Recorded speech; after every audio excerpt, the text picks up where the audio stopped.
Hello friends, मी भावना. माझ्या चॅनलमध्ये मी तुम्हा सर्वांचे मनापासून स्वागत करते. कसे आहात तुम्ही सर्व? आय होप तुम्ही सर्व आनंदात असाल.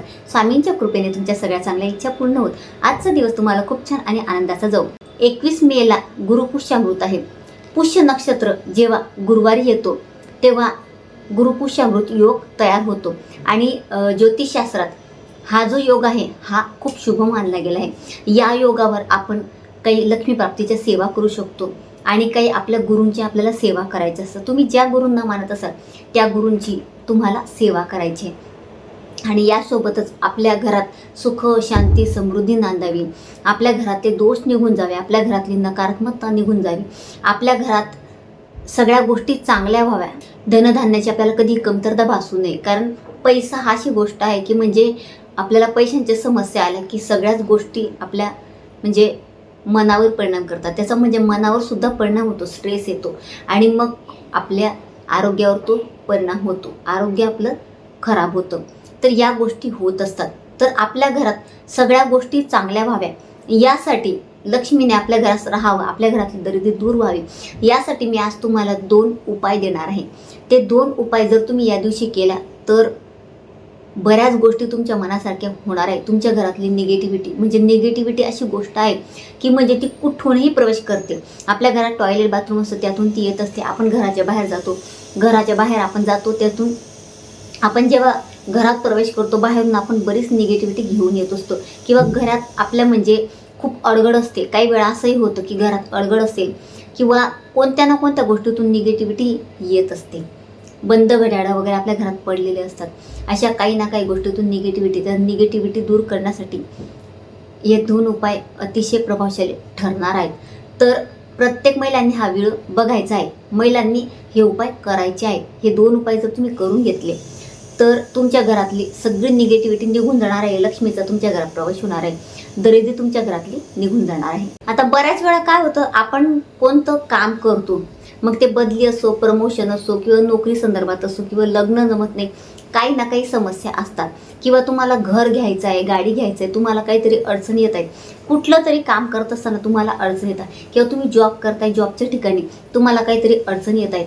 ते कुठलंही तुमचं काम असेल, अडलेली कामं तुमची पूर्ण होत नाही, तुम्ही खूप प्रयत्न करत आहात किंवा तुम्ही कोणाचं तरी मन जिंकायचा प्रयत्न करत आहात. घरात कोणीतरी आहे त्याचं तुम्हाला मन जिंकायचं, तुमच्या सासूचं मन जिंकायचं आहे किंवा तुमच्या नवऱ्यासोबत तुमचं पटत नाही तर तुम्हाला त्यांचं मन जिंकायचं असेल, म्हणजे कुठलं ना कुठलं काम तुम्ही करणार आहात पण ते तुमचं पूर्ण होत नाही, तुमच्या मनासारखं होत नाही, तुमचं कोणी ऐकत नाही, तुमचा कोणावर तुमचा प्रभाव पडत नाही, तुमच्या मनासारखं सगळ्यांनी तुमचं ऐकावं यासाठी सुद्धा तुम्ही हा उपाय करू शकतात. तर तुम्हाला हा उपाय गुरुपुष्यामृतच्या दिवशी म्हणजे गुरुवारी 21 मेला तुम्हाला उपाय शक्य असेल तर सायंकाळी करा, नसेल शक्य तर हा उपाय तुम्हाला गुरुपुष्यामृतच्या दिवशी गुरुवारी तुम्हाला सकाळी करायचा आहे. नसेल शक्य तर दुपारी किंवा सायंकाळी सुद्धा तुम्ही करू शकतात. त्यासाठी तुम्हाला एक पिंपळाचं पान लागणार आहे. आता पिंपळ वृक्ष आपल्याला माहिती आहे की तिथे भगवान विष्णूंचा वास असतो आणि माता लक्ष्मीचा सुद्धा वास असतो. तर भगवान विष्णूंचा वास असणाऱ्या पिंपळाच्या झाडाचं पान तुम्हाला आणायचं आहे. आता पान आणत असताना तोडू नका, तर तुम्हाला त्या झाडाजवळ जायचं आहे. खाली एखादं पान पडलं असेल काही हरकत नाही, काही खराब नसतं ते पान तुम्हाला उचलायचं आहे, स्वच्छ त्याला धुवायचं आहे. जर ते पान खराब नसेल तर उचला, म्हणजे चांगलं पान घ्या, खराब पान घ्यायचं नाही. त्याला स्वच्छ धुवून पुसून घ्या आणि त्यानंतर जी पानाची खालची बाजू असते, एक वरची असते ज्याला लाईनिंग असतात, जी खालची बाजू असते त्या खालच्या बाजूवर तुम्हाला श्री लिहायचं आहे. त्यावर तुम्हाला अष्टगंधाने किंवा हळदीने, अष्टगंध घ्या किंवा हळद घ्या, त्यात तुम्हाला थोडंसं गंगाजल किंवा पाणी टाका किंवा गुलाबजल असेल ते टाका आणि अष्टगंधाने किंवा हळदीने श्री लिहायचा त्या पानावर. त्या पानावर लिहिल्यानंतर तुम्हाला ते पान तुमच्याकडे भगवान विष्णूंची मूर्ती असेल किंवा श्रीकृष्णांची मूर्ती असेल किंवा फोटो असेल त्याच्यासमोर तुम्हाला ते पान ठेवायचं की आपल्या स्वामी समर्थ महाराजांची मूर्ती किंवा फोटो असेल त्याच्यासमोर त्यांच्या पायाशी चरणाशी ठेवून द्यायचं ते पान आणि देवपूजा वगैरे छानपैकी तुमची झाली, सगळं झालं की ते पान तसंच ठेवायचं आणि तुम्हाला काय भगवान विष्णूंना सांगायचं आहे ती गोष्ट तुमची सांगा. तुमचे कोणते कामं अडकले आहेत किंवा घरात तुमचे काय वादावादी होतात, तुमचं कोणी ऐकत नाही, काहीतरी तुमचे प्रॉब्लेम आहेत ते सांगा आणि त्यांचा आशीर्वाद तुम्ही घ्या. आता हे पान तुम्हाला कधी उचलायचं आहे? पुढच्या गुरुवारी 21 मेला गुरुवार आहे, गुरुपुष्यामृत योग आहे. तर तुम्हाला पुढच्या गुरुवारी ते पान उचलायचं आहे. जर पुढच्या गुरुवारी तुमचे पिरियड्स आले पान उचलताना, तुम्ही म्हणणार ताई मी पान कसं उचलणार, तर दुसरं कोणी असेल घरात त्यांना तुम्ही ते पान उचलायला सांगा आणि वाहत्या पाण्यात ते पान विसर्जित करायचं आहे. जिथे वाहतं पाणी असेल तिथे तुम्हाला ते विसर्जित करायचं आहे. आणि जर तुमच्या घराजवळ कुठे जागा नसेल म्हणजे पाण्यात विसर्जित करायला, तर तुम्ही एखाद्या झाडाच्या म्हणजे जिथे कोणाचा पाय लागणार नाही त्या झाडाखाली तुम्हाला ते पान ठेवून द्यायचं आहे. पण जास्तीत जास्त प्रयत्न करा की वाहत्या पाण्यात ते विसर्जित होईल, म्हणजे त्याचं म्हणजे ते वाहून जाणार आहे. हेच चांगलं आहे, म्हणजे वाहत्या पाण्यात विसर्जित करणं.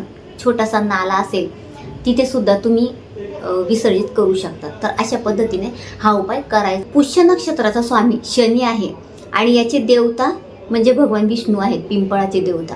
म्हणजे पिंपळ वृक्षात भगवान विष्णूंचा वास असतो, म्हणून हा उपाय तुमचा प्रभावशाली ठरणार आहे. म्हणून आपल्याला पिंपळाच्या झाडाच्या पानाचा हा उपाय करायचा आहे. यामुळे तुमच्या कामातले अडथळे दूर होतील, तुमच्या समस्या दूर होणार आहेत. आता बघा, आपल्या कुंडलीत अनेक ग्रह खराब होत असतात, म्हणजे त्यामुळे आपल्याला शनीची पीडा होते, शनीचा त्रास होतो, शनीची डय्या किंवा पनोती आपल्याला सुरू होते. तर ग्रहांचे दोष निवारण करण्यासाठी हा उपाय आहे. तर तुम्ही काय करायचं, म्हणजे तुम्हाला कोणता ग्रहांचा दोष असेल आणि तो तर असतोच, म्हणजे शनीची डय्या आपल्याला सुरूच असते, तर ग्रहांना शांत करण्यासाठी हा उपाय करायचा आहे. म्हणजे कोणत्याच ग्रहाची बाधा तुम्हाला होणार नाही. तर यासाठी या दिवशी तुम्हाला दान करायचं आहे, गुप्तदान. कोणालाही सांगायचं नाही, गाजावाजा करायचं नाही दान केल्यानंतर, किंवा दान करण्याआधी सुद्धा सांगायचं नाही. पुष्य नक्षत्राला दानाचं नक्षत्र सुद्धा म्हटलं गेलं आहे, म्हणून या दिवशी केलेलं दान हे खूप आपल्याला शुभ ठरतं.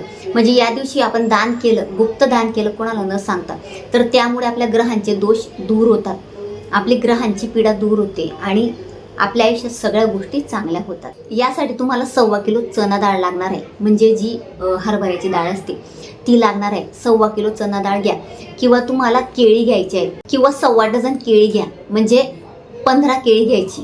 पिवळ्या कापडात ती केळी बांधा, किंवा ती चणा डाळ घेतली ती बांधायची, दोघांपैकी एकच घ्यायचं आहे. आणि कापडात बांधल्यानंतर जिथे मंदिर असेल, मंदिर कुठलंही असो चालेल, देवांचं किंवा देवस्थान असेल, धार्मिक ठिकाणी तुम्हाला ते दान करायचं आहे. म्हणजे त्या मंदिरात जाऊन तिथे देवाच्या चरणाशी ते ठेवून द्यायचं आहे तुम्हाला. कोणी ना कोणी ते घेऊन जाईल आणि ती वस्तू तुमची वापरली जाणार आहे. म्हणजे ते चणा डाळीचं काहीतरी होणार आहे, पदार्थ करून ते लोक खातील, आणि केळीसुद्धा तुमची खाल्ली जाणार आहे, कोणाच्या तरी पोटात जाणार आहे. अशा पद्धतीने तुम्हाला हे दान करायचं आहे. असे साधे सोपे 2 उपाय मी तुम्हाला सांगितले, तर हे 2 उपाय तुम्ही या दिवशी नक्की करा. ग्रहांची पीडा तुमची दूर होईल, तुमच्या घरातली निगेटिव्हिटी दूर होईल आणि सगळं तुमच्या घरात चांगलं होणार आहे. कमीत कमी महिलांनी तरी हा प्रयत्न करा, हे उपाय करायचा. कारण आपण जर आयुष्यात काहीच केलं नाही तर आयुष्यात आपल्याला काहीच मिळणार नाही.